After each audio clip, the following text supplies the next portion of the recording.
So, Pamela, how have things been this past week? Well, not very good at all. I've just been feeling bad about things, and a lot of it has to do with what's going on at my office. My secretary, who I've known for many years, has been very evasive about things, not telling me what's going on. I could just always confide in her. I noticed that some files on my desk were moved. There were some meetings that I always used to attend. I used to run the meetings. I mean, I've been the CEO for 20 years. These were always my responsibility. Suddenly, I'm just not included in these anymore. And so, what do you think you could do about this? Well, it's hard to say. I mean, I'm just not ready to leave the company or look for another job or retire. Those just are not options for me right now. I mean, so what do you think, Dr. Radcliffe? I wanted to be the most supportive person I could be to the man I loved, but that wasn't good enough. I'm beginning to wonder if there's any man out there nowadays who can accept the simple love of an honest woman. I'm not finding them. I don't know where they are. Maybe I should move to Wyoming. It's disheartening. You only need to find one man who is right for you, that one special guy you're looking for. Don't give up hope that it can happen. So tell me more about what's been happening this week. It's been a good week. I got invited to someone's house, and it was a whole bunch of couples, and I was the only single person there. So that wasn't great. That didn't feel good to me. It just pointed out the problem, you know.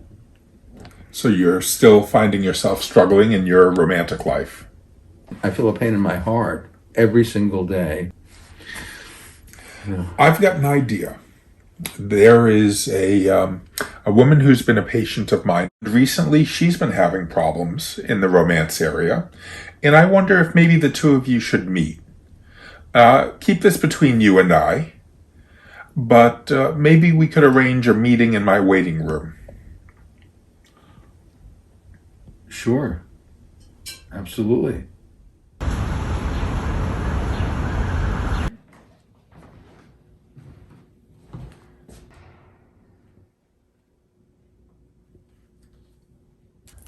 I couldn't wait to tell you. I met such a nice guy right here in your waiting room. Can you believe it? I couldn't believe it. You were right. I met a special guy. Isn't that amazing? I could not be happier for you.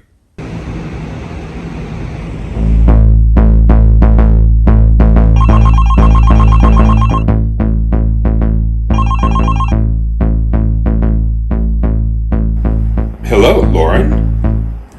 I can't believe I let that animal into my house. Do you have any idea what happened to me?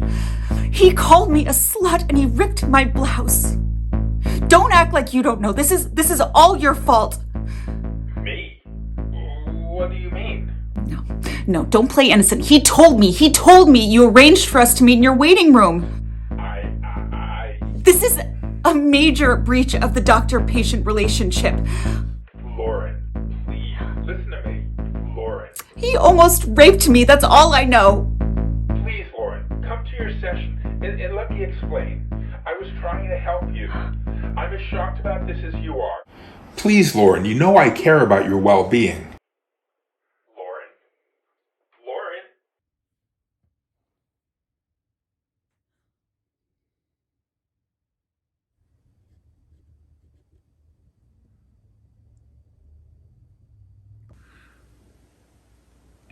I just feel that you are perturbed today, Dr. Radcliffe, and I'm wondering what's going on with you. I'm wondering how you're feeling. I got a phone call from Lauren last night. Oh, that was nothing. Crossed wires. Very silly. And the crazy things she said about you were indefensible. I would never want to see your license taken away. That would be horrendous. And because I consider myself your very close personal friend, I guarantee you that if you're ever brought up before the licensing board, I will tell them that you had nothing to do with setting up two psychiatric patients on a date, because if that happened, you would certainly lose your career. And I would never want to see that. I do have one favor to ask you, and I know that you will want to do this. You know your patient Pamela? Pamela Larson? When is your next session with Pamela? Tomorrow. Oh, that's perfect. So we can get started tomorrow, and you'll let her know that she really needs to take early retirement. You're on your way to a happy life again. I'm so happy for you. Last week when you were here, you were saying that things were not going well at work at all. Can you tell me how things are now? I wish I could say they were better, but that has not been happening. There's this new company coming in, all these new staff. The company has a very unethical reputation. I noticed a car following me, and it was this guy, Jeff Nelson, in the car, who's a vice president. I got out of my car and I saw him down the street. I thought I was being followed. So I have to say, I've been up at night thinking about this. I cannot sleep, and then I'm a wreck the next day. I'm exhausted. I'm not able to eat. So what allies do you have at the company right now? Well, I can't say I have any, but that doesn't mean I should just leave. So what you're saying is you can't eat, you can't sleep, people are following you, and you have no allies in the company. I don't see any other option than to retire, and to retire soon. Suppresses the development of really any cloud cover. So basically sunshine in store tomorrow and again on Thursday before this mountain of air kind of slides off to the south and allows some cooler air to return as we head to Friday and Saturday. And turning to business news, shareholders were surprised, to say the least, when Pamela Larson unexpectedly stepped down as CEO after many years at Blair Cravat. Taking her place will be Teresa Van Dyke. Here she is in her first address as CEO yesterday.